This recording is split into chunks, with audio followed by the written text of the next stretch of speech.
किती छान बोलतेस ग अनुवहिनी तू.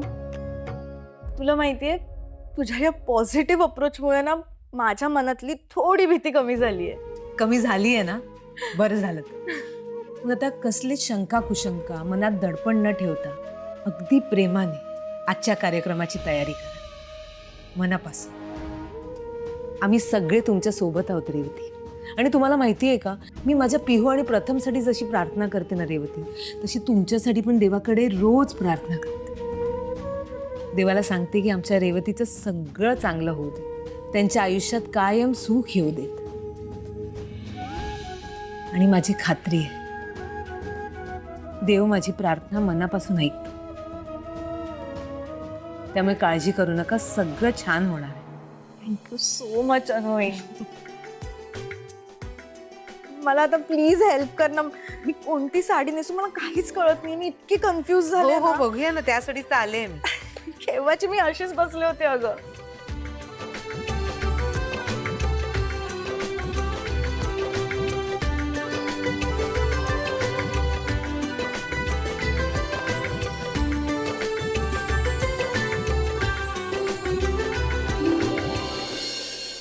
मुलाकडच्यांशी बोलणं झालंय तुझं? हो, प्रधानबाईशी बोलणं झालं माझं. त्या म्हणाला की जास्त माणसं आली तर चालतील का. काय प्रदर्शन आहे? तसं नाही रे, जास्त माणसं असली ना की त्यांची प्रत्येकाची मतं घेता येतात. मी म्हटलं येऊ दे, सगळी आम्ही व्यवस्था करू. उद्या 3 वाजेपर्यंत ती मुलाकडचे सगळे येत आहेत. पण अभि, तू रेवतीशी बोललास का रे? हा, बोललो मी. बाबा पुता करून आत्ता समजवलंय तिला, तयार पण झाली आहे ती. पण माहिती घ्यावी लागणार आहे आणि ह्यावेळी आपण अजिबात चुकायचं नाही, सखोल जायचं आपण. हो हो हो, तुम्ही सुद्धा ऑफिसमध्ये शेजार पाजार सगळीकडे चौकशी करा. ती व्यवस्थित चौकशी करूनच मग लग्न करूया आपण तिचं. एकुलती एक बहीण आहे का, तिच्या आयुष्याचं वाटोळं झालेलं नाही बघवणार मला. एक वेळ ना रेवतीचं लग्न नाही झालं तरी चालेल, पण चुकीच्या माणसाबरोबर तिला तिचं आयुष्य नाही घालवू देणार आहे. माझ्या पोटची पोरगी आहे रे ती. मी असं का करेन? असं नाही, मी तू काळजी करू नकोस. प्रधानबाई असं कुठचंही वाईट स्थळ दाखवणार नाही. त्यावेळी रेवतीने स्वतः ठरवलं म्हणून हे असं झालं. पण मी नक्कीच सांगते बघ, रेवतीचं हे लग्न जमेल, ती सुखात राहील, हे मला सारखं मनापासून वाटतंय रे. तसंच होणार, सगळं मस्त होणार. आपण पॉझिटिव्ह राहूया. मी ऑफिसला जाऊन येतो. रेवतीशी बाकी कुठल्याही विषयावर काहीही बोलू नको. आता व्यवस्थित ती तयार झाली, तिला खुश ठेवूया फक्त. बरं.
सर तुम्ही ना खरंच खूप लकी आहात. वहिनीच्या हाताला काय चव आहे आहा, है ना?